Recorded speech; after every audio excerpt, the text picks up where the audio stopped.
For breakfast, we're having one biscuit, but we split it in half, as you guys can see. It made it into 2 sandwiches. So one biscuit, an egg on each side, also a piece of bacon on each side, fat reduced cheddar. I cut the slice in half to save calories. Also some Kodiak waffles, a little bit of whipped cream on top, and then of course we have some 0 sugar syrup, and then a banana, and also some coffee with 0 sugar and creamer, and some whipped cream on top with cinnamon.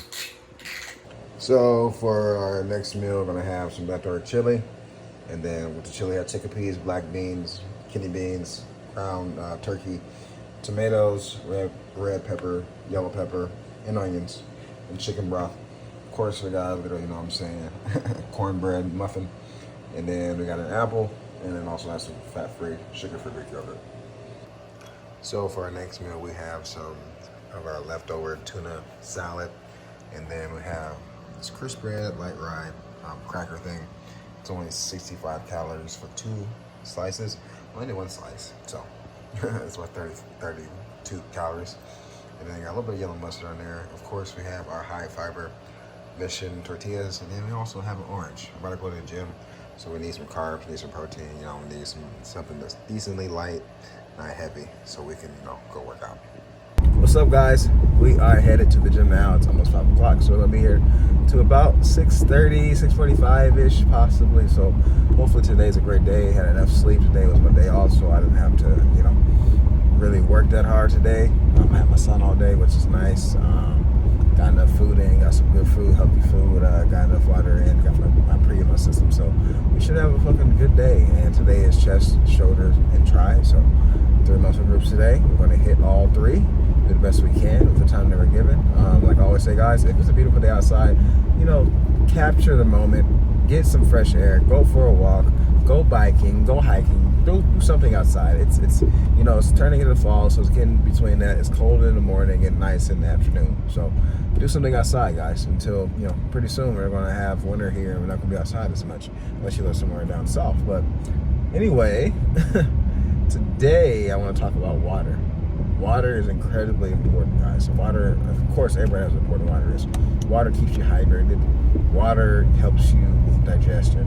Water helps you with healthy skin. Water, you know what I'm saying, is the most important thing that you put in your body. You cannot survive without water for very long. So you need to make sure you get enough water. And I feel like a lot of people neglect their water intake, right? Because it's like so easy not to drink water because people make it seem like you should drink water. So you always have like a jug or a bottle of water with you everywhere you go, so you can make sure you get, you know, hydrated enough. People tend to wait until they're thirsty to drink water. In reality, you should not be thirsty. If you're thirsty, that means that you're dehydrated. You should always be drinking some type of, you know, water or something with electrolytes in it. Because like I said, thirst is a sign of dehydration. So, you know, if you have a physical job, you're sweating a lot. And, you know, you're going to need more water than somebody else. So you definitely need to drink more water. You know what I'm saying? If you're somebody who drinks a lot of caffeine, a lot of coffee, or, you know, energy drinks, just things like that, you're going to need more water than other people because, you know, caffeine is a natural diuretic. It makes you piss and shit out a lot of water. So, you know, you need to make sure you're replacing that water. And also, too, if you're somebody like me who works out a lot, you know, I'm a huge sweater. I sweat a ton. I sweat so much you can see the sodium coming out of my skin. That's how fucking much I sweat. If you're somebody like me who's a big sweater and you work out a lot and stuff like that, you need to really make sure you fucking replace your water. You should. One way to, you know how much water you need to drink after you work out is you step on the scale before, right? And then you get your weight before, and then after you work out, you get your weight after that. So if you go down like 3 or 4, you know, a couple pounds in water, then you know how much water you need to drink to replace that water weight. You just sweat it out. Like, you necessarily need to drink all of it back, but you know, you just like, oh damn, I just lost 3 pounds of just pure water. I need to drink some more water. I need to get some electrolytes. I need to put some potassium and sodium and get something with that in there. You know what I'm saying? So yeah, water is incredibly important. Can you get water from, you know, foods and shit like that? Oh, of course, you definitely can get water from, you know, other sources other than just pure water, bottled water, tap water. It doesn't really matter. Like if you're the person that, you know, when they get a lot of water, or you want to get water from like food choices, of course, like fruits, easy way to get water from food. Vegetables, easy way to get water from for vegetables, like anything that's basically plant-based. You're gonna get a lot of water from it. Watermelon is an example of watermelon. It's in the name. Watermelon is about 90% water. So you know what I'm saying? Like, yeah, you can get a lot of water from like just different food choices you make, especially like I said, plant-based foods. But majority of your water intake should be taken by drinking it, right? So always have a jug, always have something with you that is, you know, that you can hold and put water in and drink, so you're not waiting around until you're thirsty and then you're dehydrated and then to drink water. You know what I'm saying? Water, like I said, is incredibly important. If, like, a lot of times people have headaches and shit, like, I don't know what the fuck's wrong with me. I fucking have a headache and my fucking head hurts, blah, blah, blah. I'm like, did you drink enough water today? And they're like, I think so. I'm like, how much water do you drink? Hey, I drank some water this morning, and, you know, I drank water like 3 hours ago, and I'm just like, if you're waiting 3 hours to drink water, then you're probably not drinking enough water. If you only drink water 2 or 3 times a day, you're not drinking water. You should be drinking some water like every hour.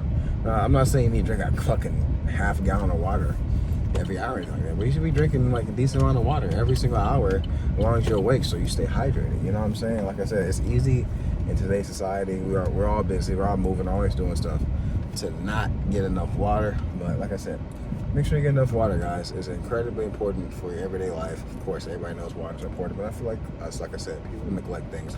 A lot of the things that you're eating and drinking have caffeine in it, which makes you piss and shit out. So I'm one of the people that needs to get enough water too, because I work a lot, and I think I neglect water too because I'm always moving around, I'm always busy, and if I forget my jug of water, then my water jug, I tend not to drink enough water. So I probably could drink more water today. But anyway, I will see you guys in the gym. I'm about to go upstairs right now, so drink water. Starting off on the treadmill.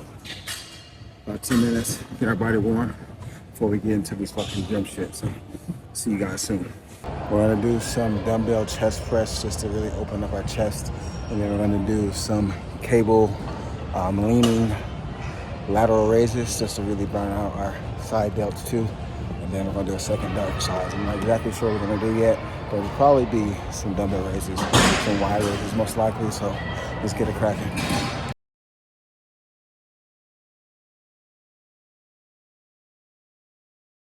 So let's get started. Dumbbells, dumbbell press. So the reason why I decided to use dumbbells today is because I wanted to get a great stretch in my chest. I haven't really gotten, a full range of motion, a full stretch of my chest this entire week. I still had a pretty good workout on Monday with my chest, but I wanted to really open up things. So dumbbells are the way to go. Dumbbells are just a great tool to use to really get the full range of motion. As you guys know, I'm taking my time at the bottom. 1, 2, 3, 4. Then I sit there for a half a second to a second to really open up our pecs. And as you guys know, 80 pounds is moderately heavy. It's not super heavy for me, but I'm not focused on lifting heavy. But right now, I'm not focused on PRing. I'm not focused on, getting weight that's heavier and heavier and heavier. I'm on a fucking cut. So, we need to be safe. We need to be, vigilant with the things that we're doing and all that shit. So once we get to the 180 mark, I'm gonna take a deload week. I'm gonna take it kind of easy, get back into the swing of things. And then we're gonna go right into our hypertrophy, also building phase, and then we'll be eating and maintenance finally, and then we can actually grow some fucking muscle while being lean. We're gonna be main gaining. We're not gonna try to bulk. We're not gonna try to, add a lot of weight hella quickly. I wanna enjoy this time of being lean, being, vascular, looking pretty fucking good, enjoying my abs, stuff like that. I'm not gonna try to bulk or anything like that just because, fall is here and winter's approaching. I'm gonna try to stay lean the entire time during fall. And while we do that, I'm gonna try to gain as much muscle mass as possible going into the winter and, going to the spring. And I'm gonna see how much muscle I can gain without having to gain a lot of fat, because I don't want to be hella fucking big anymore. 200 plus is just not good for my joints being 5'8". So, but as you guys can see, I'm doing something new. I'm doing some leaning lateral raises to hit my lateral head of my delt. I learned this from Jeff Nibbard. He recommended this on his YouTube channel. It's one of the best delt exercises, so I'll just try it out. And I will say, it fucking burns like a fucking bitch. I usually don't like doing one arm or one leg or one limb exercise just because it takes a lot of time, but if you do have the time, it's great to do them because sometimes your left or your right arm and left or right leg might be weaker or stronger than the other. So, sometimes it's good to do some isolated one-limbed exercises to kind of balance out your limbs. But like I said, I usually don't do them because it takes a lot of time. And, a lot of people don't have time in the gym to do that. So I just want to try something new today. And, I will say it burned. It's just because, I'm crossing over and then I'm going up. So with the cable crossing over, it allows me to get that full stretch at the bottom and really, really stretch out that delt, which is a fucking phenomenal feeling. Also, as you guys know, the cable keeps constant tension on that delt, unlike a dumbbell would. So, if I had to pick what's the best thing for hypertrophy, I've always would say cables keep constant tension on your muscle.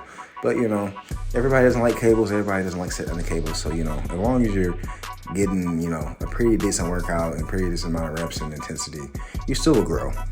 Everybody's not trying to be a bodybuilder like me or train like bodybuilders. So, it might not matter to you. You might just want to get a pump and get in and get out of the gym and have a decent physique. But for me, I'm trying to push my body to its limits naturally. I'm trying to see what I can do naturally with my natural God-given genetics and God-given, fucking just natural ability.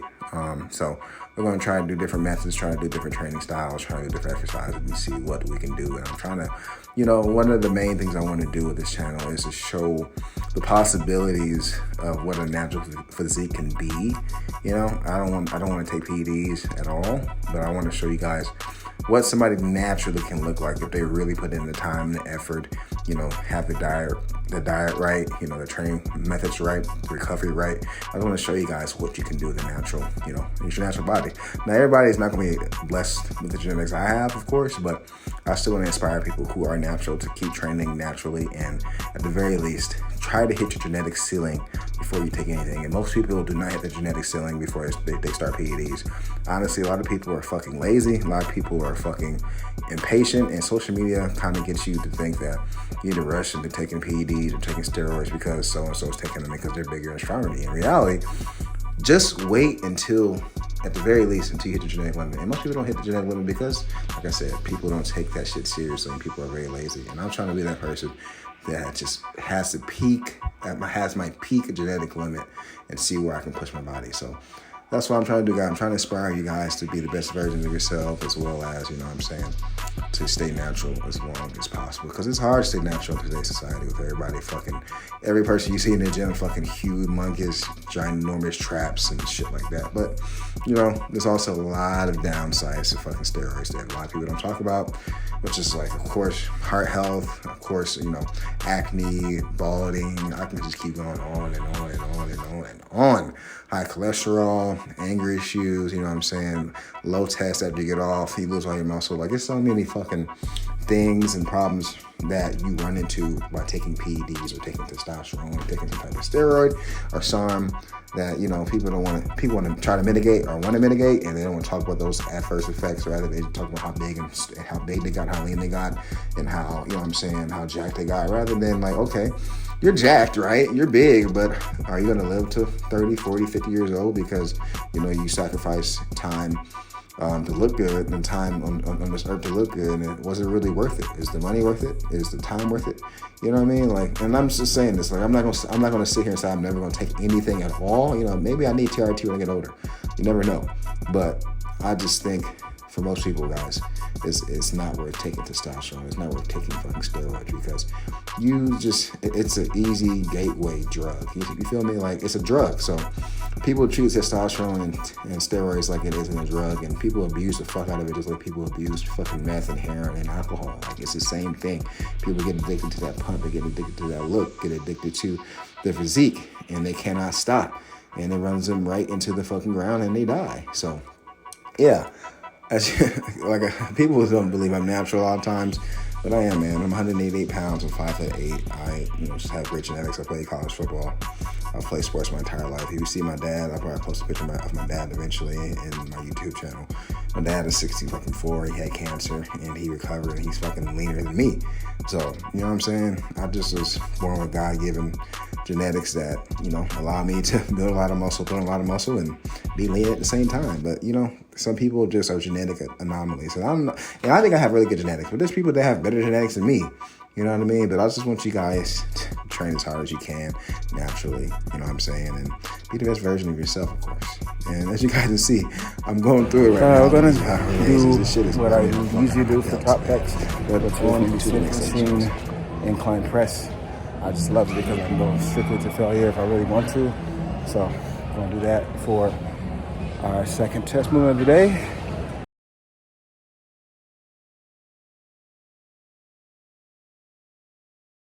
And as promised, incline bench press on the Smith machine. It's just something that's so smooth, man. It's so smooth because you're locked in and it allows you to go slow down and really open up your chest and get that great stretch. And you can go all the way to failure like you want to, you know what I'm saying? So that's why I just really enjoy this exercise. I prefer this for honestly, my incline variation of any exercise. Dumbbell incline press is phenomenal too to really open up your chest and get a full range of motion as well. But you can't go, complete to failure like you can with Smith machine. So that's why I just really enjoy this exercise. And this is good for beginners and it's good for people who are advanced too. Like, you know what I'm saying? If you're having a really tough week and you're really sore, or you're really trying to, get the reps in, guys, Smith machine is phenomenal exercise to use for your pecs, of course, and other exercises and body groups too. Of course, your legs and shit like that. But yeah, and then we're doing some Y raises to really fucking just tear up our delts. This is actually, I think, the first time I've done these. I learned it from Back to My Good Show on YouTube as well, and it's pretty taxing on your fucking delts. I'll tell you what, man. I only got, I think, 15s in my arms. And it's not a lot of weight. But when you're going this high and then you're trying to control it on the way down, as you guys can see, I'm getting the delt pump. You can kind of see the striations right there. It's fucking challenging as shit, especially after I already did cable ladder raises, man. So it's like such a huge fucking delt pump, I swear to God. And also too, anytime you're doing a press movement too, you're hitting your front delts a little bit as well, mostly. And also you're hitting a little bit of your side delts too. So like my fucking delts are fucking on fire while doing these inclines as well too. So man, my delts all together feeling fucking pretty pumped up, which is pretty nice. I needed to shake up. I needed to change up a little bit with my delt training. I usually do. You guys know that delt raise machine. And I just want to change it up just a little bit, but it is what it is. And as you guys can see, going down slow. You guys already know how it goes with these, taking our time. And here we go with the raises again. And I can barely do like 10 reps with these just because I've never done these, and this is probably on top 3 most challenging delt exercises I've done in my life, and I'm going to put this in my repertoire. I want you guys to comment below, what's your favorite delt exercise, and also what's your favorite pec exercise? Everybody is a little bit different, but if I had to say my favorite delt exercise is probably the delt raise machine, of course, the standing one, and then my favorite pec exercise would probably be, that's a fucking great question. I'd probably say either cambered bar, bench press, or any type of fly, like any type of cable fly, any type of pec deck. I love the stretch I get. And also too, I forgot to mention, if you go back a little bit in the video, you can see my fucking abs through my shirt, which is fucking crazy. That's how lean I'm getting, as you can see my abs through my fucking shirt. So we are making a fucking ton of progress. I am proud of the fucking progress that I've made over the last couple months. And it's just been hard and been challenging training my body, especially on a constant deficit. You know what I'm saying? I'm still training hard, still, trying to grow muscle while we cut. It's been fucking exhausting in a way, and also, kind of just very, very, very taxing on my mind, my body. So after we get these 8 pounds, I can't wait to eat at maintenance for the first time in a long time, man. It's fucking just been challenging. The good news is a lot of people in the gym come up to me and be like, hey, man, you look amazing. Like, I can tell you lost weight. You got leaner. I can tell, like, the changes you made in your body. And that's what keeps me going. That's what keeps me pushing. Not only what I see in the mirror, but, other people taking like a look at me and, realizing all the hard work I put in, and people are realizing and tell me that. So, if you get support from others, use that as motivation, use that as fuel to help you on your journey in the gym or in general. People take notice of people who are hard workers, and usually people will come up to you, or people will acknowledge your hard work because, today's society, there's not a lot of hard workers anymore. know. So be a hard worker. You'll get acknowledgement. And I think, you know, it's just good for your self-esteem. It's good for you in general. It's just good for your life. So work as hard as you can. Of course, work smart. We're right into some close grip bench with them too, just to burn out our fucking triceps, because it's the only tricep movement we're doing.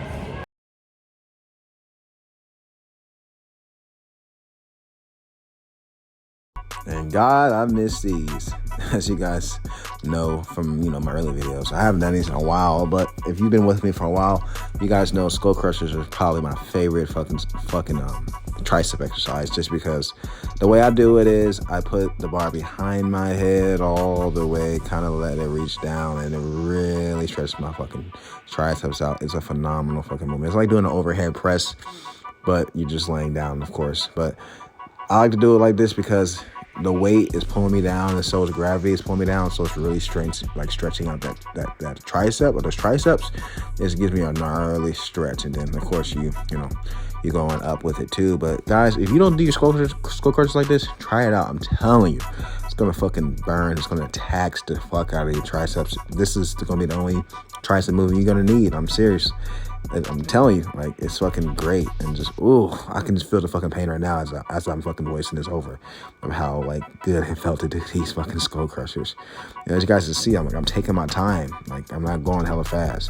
And this will really kill our shit. We're gonna do some close grip bench.